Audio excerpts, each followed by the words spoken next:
మేమైతే మేడారం జాతరకి స్టార్ట్ అయినాం. హైదరాబాద్ నుంచి డైరెక్ట్ మా అత్తగారి ఇంటికి వెళ్ళాము. అక్కడ వెళ్ళేసరికి 10 అయింది. ఇంకా కూర్చొని అందరితో మాట్లాడేసరికి 11:30 అయ్యింది. ఇంకా తినేసి నేను మా చెల్లి బయట చలికి కట్టెలు పొయ్యి పెట్టుకొని కూర్చొని పూరీలు చేసుకున్నాము అక్కడక్కడ తినడానికి. ఇంకా మేడారం విలేజ్లోకి అయితే ఎంటర్ అయిపోయాము.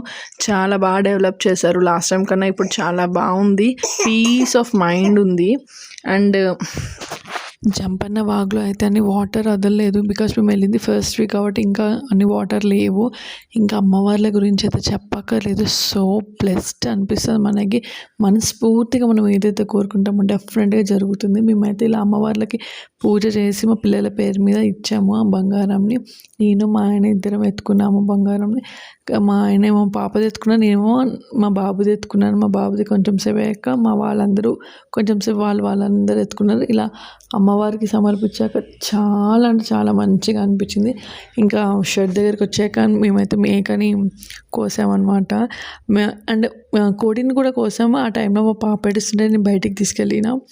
ఇంకా మేకకి ఇలా పూజించి అన్ని కొబ్బరికాయ అది కొట్టి ఇచ్చాము. ఇంకా అమ్మవారి దగ్గరికి మళ్ళీ ఒకసారి వెళ్ళాను. ఎంత బ్యూటిఫుల్గా ఉందో.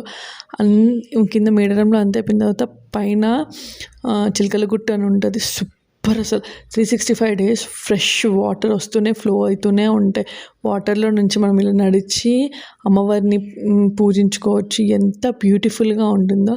ఇంకా ఎక్కడెక్కడ తిరిగాము ఏంటి అనేది పార్ట్ 2లో చూపిస్తాను. Bye bye.